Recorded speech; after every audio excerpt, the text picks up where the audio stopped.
نحمدہ ونصلی علی رسولہ الکریم اما بعد۔ وظائف ٹیوب کے پیارے سامعین و ناظرین، السلام علیکم ورحمۃ اللہ وبرکاتہ۔ امید کرتا ہوں کہ آپ جہاں پر بھی ہوں گے اللہ کے فضل و کرم سے خیریت سے ہوں گے، اور دعا گو ہوں کہ اللہ تبارک و تعالی آپ کو صحت و سلامتی کے ساتھ پیار و محبت والی، خوشیوں والی، اتفاق و اتحاد والی اور پاکیزہ لائف و زندگی عطا فرمائے، آمین۔ پیارے سامعین و ناظرین، بہت سارے دوست احباب نے چھوٹے پیشاب کی تکلیف کے بارے میں لکھا ہے۔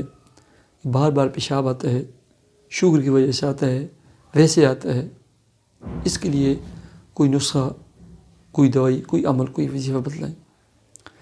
پیارے سامعین و ناظرین، پیارے آقا جناب محمد الرسول اللہ صلی اللہ علیہ وسلم کی خدمت میں ایک صحابی آئے اور عرض کی، یا رسول اللہ صلی اللہ علیہ وسلم، مجھے بار بار پیشاب آتا ہے، پیشاب کی تکلیف ہے۔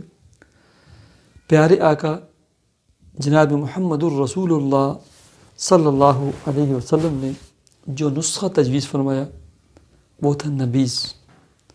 نبیذ کہتے ہیں کھجوروں کو گٹھلی نکال کر اور سائڈ کا چھلکا نکال کر رات کے وقت پانی میں بھگو دینا، کچے برتن میں بھگو دینا، صبح کھجوریں کھا کر اوپر سے پانی پی لینا۔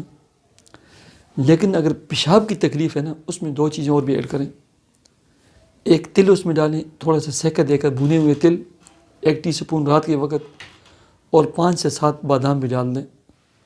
اسی پانی میں وہ کھجوریں سب کو صبح گرینڈ کر کے اور پی لیں، اور اگر اوپر یہ بھی پڑھ لیں 41 مرتبہ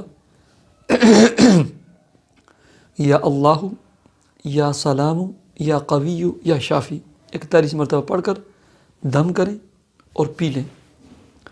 اور فجر کی نماز سنتوں و فرضوں کے درمیان یا فجر کی نماز کے بعد 41 مرتبہ سورہ فاتحہ ایسے پڑھنی ہے کہ بسم اللہ کو فاتحہ کے ساتھ ملانا ہے۔ بسم اللہ الرحمن الرحیم الحمد للہ رب العالمین 41 دفعہ پڑھیں، پانی پہ دم کریں، تھوڑا سا وہ پانی پی لیں۔ شفا ہی شفا ہے، دوائی دوا ہے، غذا ہی غذا ہے۔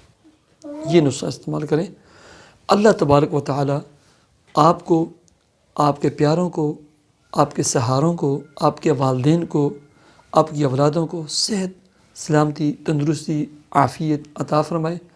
اللہ رب العزت آپ کے رزق، کام، کاروبار، جاب، ملازمت برکتیں عطا فرمائے۔ اللہ رب العزت آپ کو کشادہ گھر اور ذاتی پلاٹ عطا فرمائے۔ اللہ رب العزت آپ کی دل کی ہر تمنا، مراد اور حسرت کو جائز ہو اسے پورا فرمائے اور عطا فرمائے۔ مجھے اجازت دیجیے، اللہ حافظ۔